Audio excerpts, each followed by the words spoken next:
friends, it's Kaylin here at Full Purpose and Heart, and today I'm going to give you an update of the last few weeks of our preschool. We're in week 22 now. So I just wanted to give you a little update of how things are going.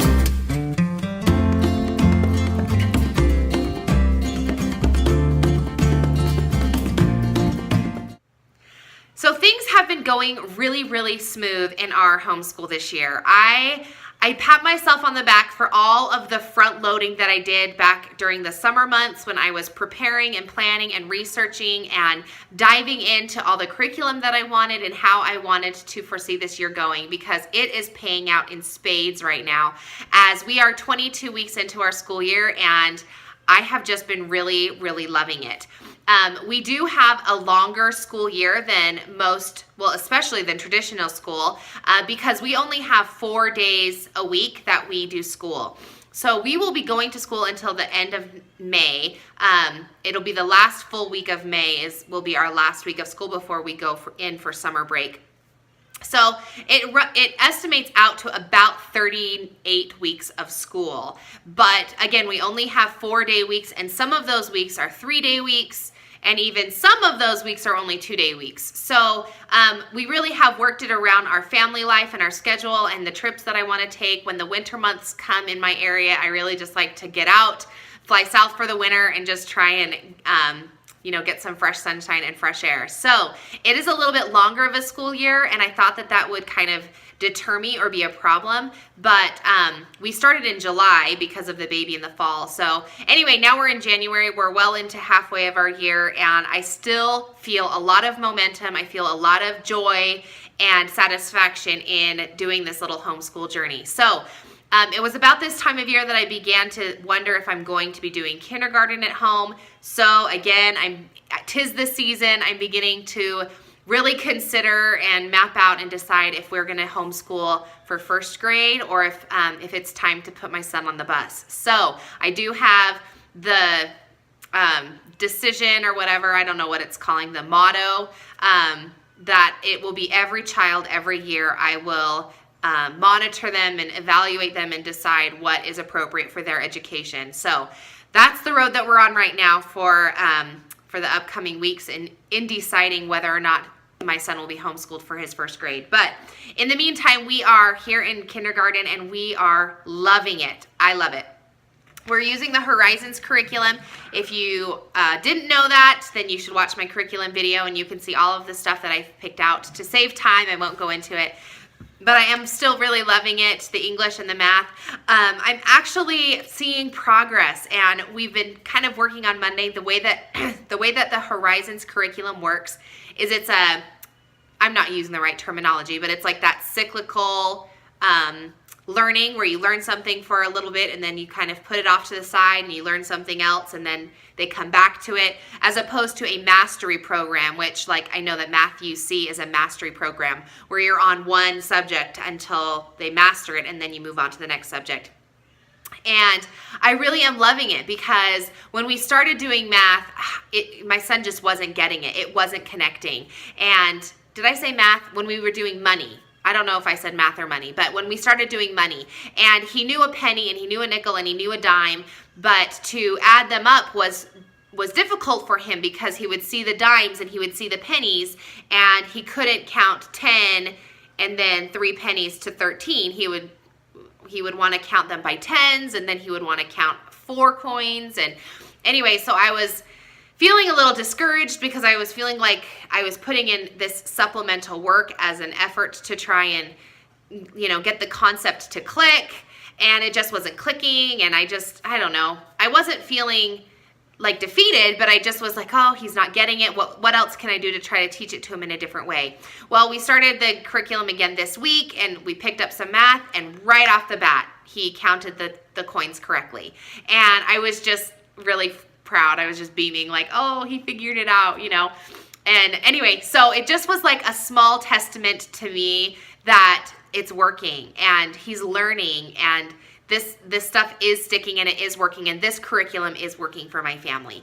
So that was kind of a fun little moment that we had, or that I had, I guess. He probably didn't notice. But anyway, so that's been really good. And the English language, I've had my ups and downs with it, but I really I still do enjoy it and like it, and I think it's doing the job. So, I'm kind of beginning to put some feelers out there for some first grade curriculum. If we choose to do homeschool for first grade, I haven't decided if I will do Horizons for English language arts or if I am going to kind of branch out and do something else. So I like it enough to finish the year now, and I'm not upset with it, but I'm really, anyway, Horizons has been a good choice for me, and so that's a good report. We have been doing some some social studies. Our social studies unit is coming from the Little Thinkers. Citizenship is her unit 1. This is made and distributed by a teacher. Her name is Karen Jones, and it's on the Teachers Pay Teachers website. Very affordable this is like the biggest bang for your buck you're ever going to get. We just barely started it. We're 4 of the 10 lessons in. Guys, I'm going to do a review video on this later, but it is so great. I love it. I love it, love it, love it. I love that they're short lessons. I love that I can modify them for one kid, and I can modify them also for my preschool class. I love that it has this little workbook. That's not the workbook. This is my son's workbook right here, and it has pages that go along with it. My son knows what a citizen is now, and we're talking about how we can be a good citizen and what it takes. So I'm going to definitely do a curriculum video, a curriculum review video so that you can see. She does a really good job putting some preview files up on her Teachers Pay Teachers account. So I will link below and you can access that, but it's a really awesome curriculum, and so I'll make sure and let you guys know more about that. But that's been going really good. We talked about friendship today, and you can kind of see, let's see if I can move my camera here for a second. You can kind of see on my board, we talked about ways that we can be a good friend, and this was an idea directly from her curriculum. So it was really easy and awesome and fun.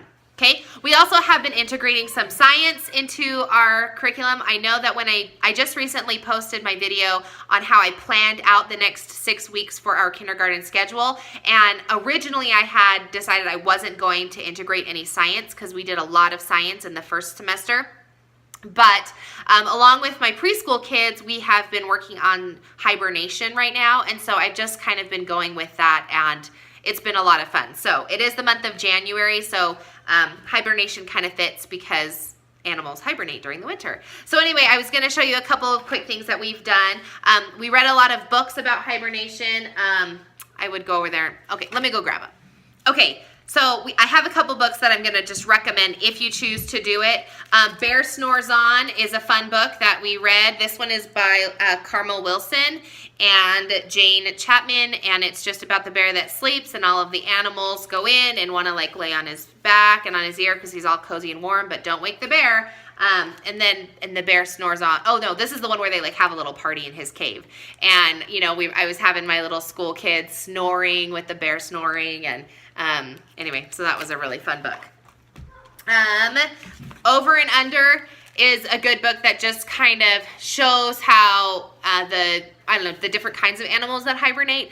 I didn't necessarily read the whole story to them. We mostly just looked at the pictures and talked about how I am over the snow, but under the snow, this is what's going on. So that was kind of a good book. And then this is just a popular hibernation book that there's lots of preschool crafts and activities and stuff on the internet that I've modified. And since I'm using it mostly for my preschool kids, but my kindergartner is in there, Hibernation Station has been fun. All of these were in my local library, so I'm sure, they're really popular books. You can probably get them from your library. We also have been doing a couple crafts. So this was a craft that we did. It's a paper plate cut in half. There's a black strip of paper underneath.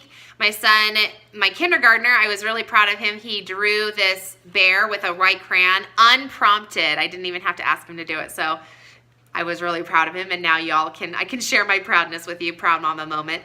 Anyway, I just had planned to use white paint to paint 2 little white eyes. You could also use googly eyes, but I couldn't find my googly eyes at the moment. So anyway, this was a really cute little craft.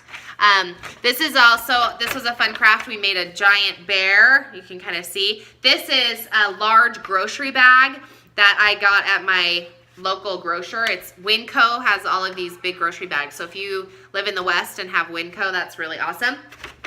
And then I cut out fish. So before the bears or any animal goes to hibernate, they eat a ton of food to store up so that they can make it through their hibernation. So I made these little fish, and on the fish I wrote words. Kindergarten, some of his words that he's working on with the blends, and well, he's working on a lot of blends mostly right now, and the silent E. So anyway, I just kind of did just a lot of review words, and I put a different word on both sides. So then we'll lay all of the fish out on the ground, or in the water is kind of what we play. And I will say, like, this fish or this bear wants to eat the word whatever. And then sometimes I'll say I want the bear to eat 2 fish or 3 fish or 7 fish or whatever. So, or I want the bear to eat the color purple or red or green if you're doing it with preschool kids. So anyway, this has just been a fun like little review game, and then the kids pick up it and then they feed the bear. So anyway, that was been kind of a fun little game. And then tomorrow we're going to be making cupcakes and putting Teddy Grahams inside the cupcakes as like the bear's sleeping in the cave. So what I did is I looked up a like a cake in a mug recipe so that it was just teeny tiny portions. That way each of my preschool students, including my kindergartner, can bake their own cupcakes, and you don't use like a box mix, and you don't have to like try and divide 1 cup into, you know, all of the different kids that you want to do it. And like, let's say you have 5 kids. Well, how do you divide a cup into 5/5? But anyway, so I use a little cupcake in a mug recipe. So we're gonna do that, and it's kind of gonna be a fun cooking little moment with my kiddos for that. So that has just been a really fun science unit, and I think the kids are getting it. Oh, and then we sung a really fun song that I made up like at the last minute to the tune of Are You Sleeping, Brother John? And I put, are you sleeping, brother bear, winter time is coming, hibernate. Oh, it was so cute. I thought it was cute. Anyway, so that's been a really fun unit, and I think that my kindergartner has learned a lot. And even though we've been doing it with the preschoolers, it's an introduction to the topic for my son anyway, so it's okay that it's just kind of an elementary level, and I don't know.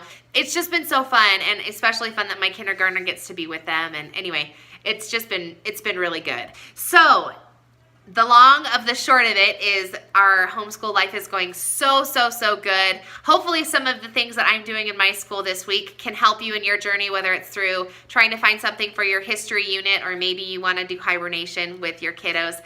Then it'll just give you some fun craft ideas that you can do. If you liked this video, give me a thumbs up. And if you have not subscribed to my channel yet, you may want to consider doing so, because I talk a lot about homeschool and just motherhood and life in general. And I'm also doing my 2018 Elevated campaign during the year of 2018. So if you have not checked that out, then go to fullpurposeandheart.com and go to the 2018 Elevated tab, and you'll be able to follow along on that forum and see kind of what's going on as we go along each of those challenges. So anyway, hopefully you enjoyed this video and that your homeschooling journey is going great. We'll see you in another video.